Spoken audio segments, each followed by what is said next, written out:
South ఇండియాలోనే biggest sorry store మన Varahi silks మన విజయవాడ ఎంజీ రోడ్లో ప్రారంభం.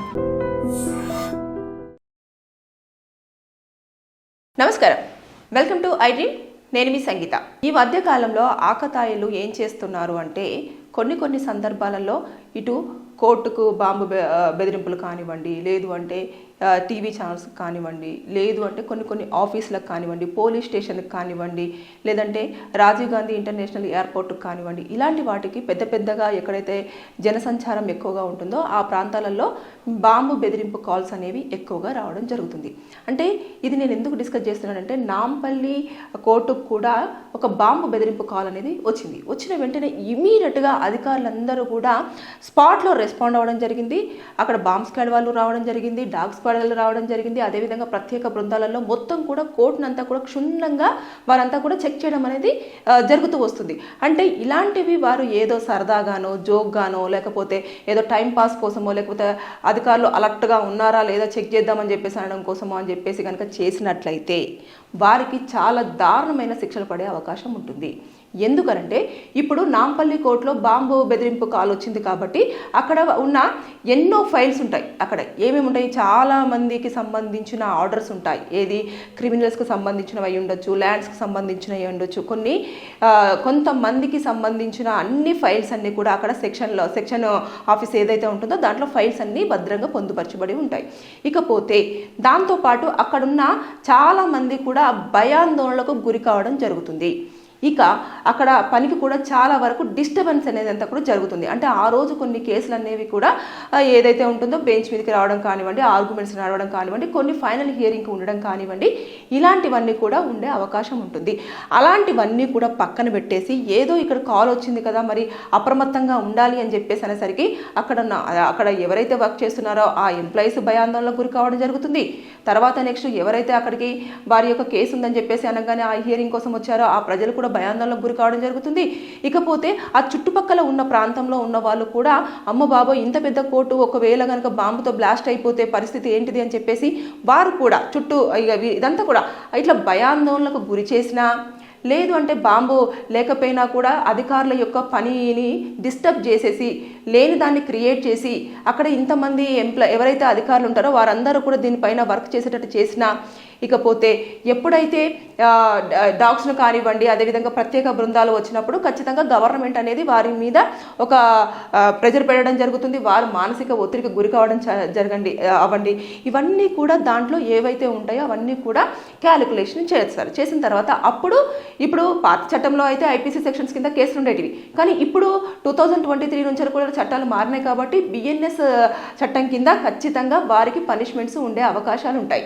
అప్పుడు వారు చేసిన దాన్ని బట్టేసి వారు ఎందుకు చేశారు, దేనికోసం చేశారు అనే దాన్ని బట్టేసి మొత్తం కూడా వారిని ఒకవేళ దొరికితే ఇంటరాగేషన్ చేసేస్తే కేసు ఫైల్ అవుతుంది, వారు జైలుకి వెళ్తారు, దాంతోపాటు ఫైన్ కూడా విధించే అవకాశాలు ఉంటాయి.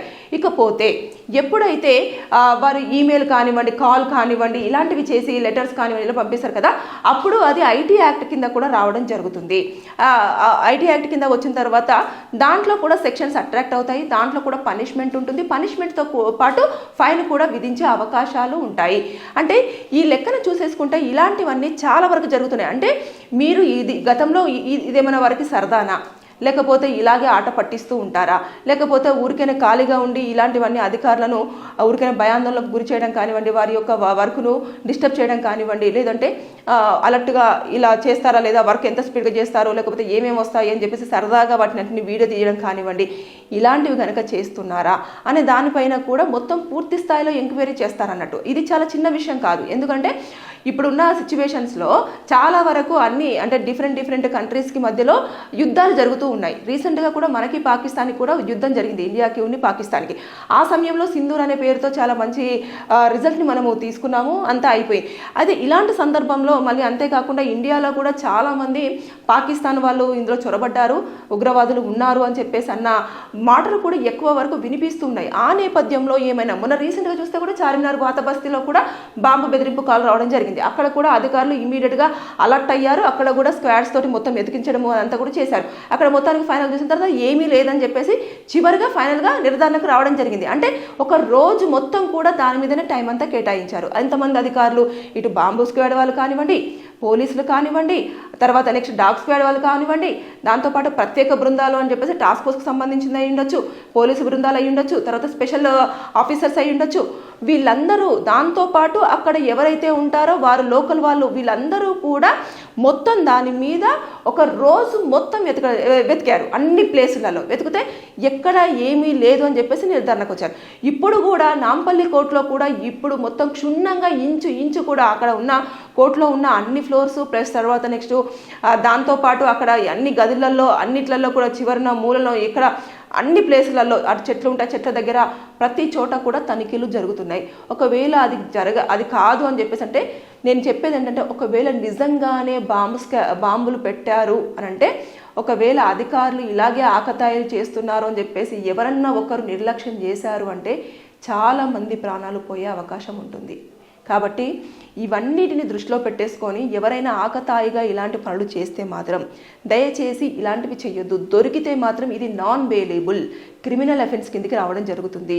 జీవితాంతం జైల్లో ఉండే అవకాశాలు ఉంటాయి, దాంతోపాటు ఫైన్ విధించే అవకాశాలు కూడా ఉంటాయి.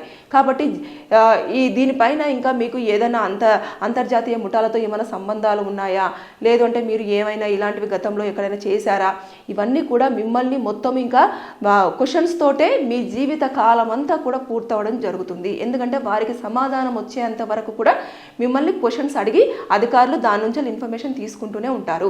కాబట్టి ఇలాంటివి ఎక్కువగా జరుగుతున్నాయి. కాబట్టి బాంబు బెదిరింపు కాల్స్ అనేవి ఎక్కడ వచ్చినా సరే అధికారులు ఎందుకు అలౌట్ అవుతున్నారు అని అంటే అది నిజమే కానివ్వండి, అబద్ధమే కానివ్వండి, లేదంటే సరదాగా చేసిన కాలే అవ్వనివ్వండి, కానీ ఎందుకంటే కొన్ని వేలల్లో ప్రాణాలు కోల్పోయే అవకాశాలు ఉంటాయి. కాబట్టి నష్టం జరిగే అవకాశం ఉంటుంది.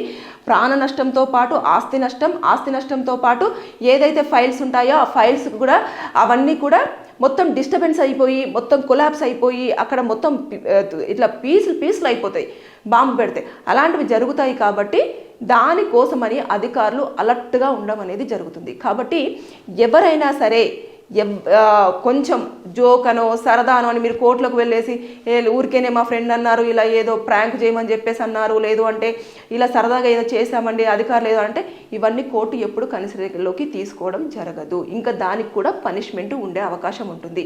వీటన్నిటితో పాటు మీరు ఏదైతే ఇది జడ్జి గారికి చెప్తారో సరదా కోసమో లేకపోతే ప్రాంక్ కోసమో లేకపోతే ఊరికే చేతిలో మొబైల్ ఉంది కదా అని చెప్పేసి ఫోన్ చేయడమో లేకపోతే ఇంకేదో చేయడమో చేశారనుకోండి, మీరు ఏ ఫోన్ నుంచి చేశారో ఆ ఫోన్ నెంబర్ వాళ్ళకి ఈజీగా తెలుస్తుంది.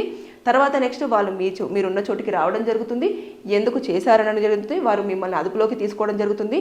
ఇవన్నీ జరిగే అవకాశం ఉంటుంది. అంటే గతంలో చాలా జరిగాయి కదా, వాళ్ళని పట్టుకున్నారు, వాళ్ళని పట్టుకున్నారు, కోర్టులో కూడా ప్రొడ్యూస్ చేయడం జరిగింది. వారికి కూడా ఆల్రెడీ పనిష్మెంట్ అనేది ఉంటుంది. ఇది నాన్ బెయిలబుల్, ఇది మాత్రం గుర్తుపెట్టుకోండి, బెయిల్ అనేది ఉండదు. కాబట్టి ఇవి జరుగుతున్నాయి. మీకు ఎప్పటి వరకు తెలుస్తుందంటే న్యూస్ ఎప్పుడైనా సరే ఎంతవరకు తెలుస్తుంది, ఇది జరిగింది అని తెలుస్తుంది, కానీ దాని తర్వాత ఏం జరుగుతుంది అనేది మాకు ఒక ఐడియా ఉంటుంది. ఎందుకంటే మేము కేస్ స్టడీస్ చదువుతూ ఉంటాం కాబట్టి తెలుసుకుంటూ ఉంటాం. కాబట్టి ఏ కేసులో ఎలాంటి యొక్క తీర్పు రాబోతుంది, ఏ సెక్షన్స్ అట్రాక్టివ్ చేశారు, ఏ సెక్షన్స్లలో ఏమేమి ఆర్గ్యుమెంట్స్ నడిచాయి అనేది మేము ఎక్కువ అబ్జర్వ్ చేస్తాం. కాబట్టి మాకు తెలుస్తుంది. గతంలో ఎప్పుడైతే కొన్ని ప్లేసెస్కి బాంబు బెదిరింపు కాల్స్ వచ్చాయో వాళ్ళని వెంటనే ట్రేస్ చేయడం జరిగింది. పోలీసులు అదుపులోకి తీసుకున్నారు. ఎందుకు చేసామని చెప్పేసి అడిగారు. వారు చెప్పిన సమాధానాలు విని అవక్కయ్యారు. వాటిని తీసుకెళ్లి కోర్టులో ప్రొడ్యూస్ చేయడం జరిగింది. కోర్టులో నుంచి వాళ్ళు ఇప్పుడు జైల్లో ఉండడం జరిగింది. ఇది మీకు కావాలంటే తెలుసుకోవచ్చు, ఎక్కడైనా కూడా మీకు ఇన్ఫర్మేషన్ దొరుకుతుంది.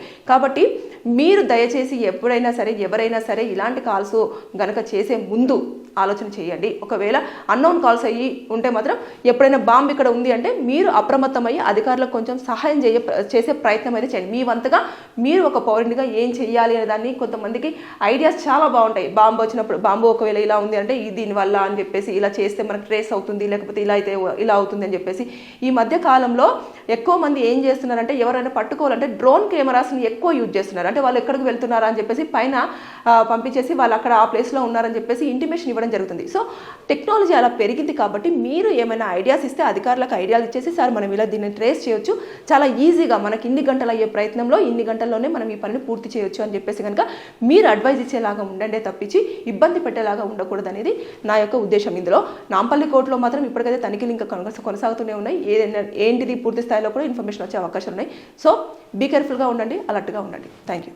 And for more videos, please subscribe to iDream. Please subscribe to iDream. Please subscribe iDream. And please subscribe to iDream. For more videos, subscribe to iDream. Please like, share and subscribe to the channel. Congratulations, iDream. Subscribe to iDream. Subscribe to iDream. So subscribe to iDream Media. iDream ki iDream team andarki huge congratulations. Please subscribe iDream Media. Please subscribe to iDream. Subscribe iDream. Please subscribe to iDream. iDream అంటే నా కళల ఛానల్ను subscribe చేసుకున్న నోరు తిరుగుతలేదు మీరైతే గంట గుర్తు కొట్టండి. For more such videos, please subscribe to iDream. Subscribe to iDream. Please subscribe to iDream. Please subscribe iDream Media. Please do subscribe to iDream. Please subscribe to iDream Media. For best entertainment and information, please subscribe iDream. And don't forget to subscribe to iDream.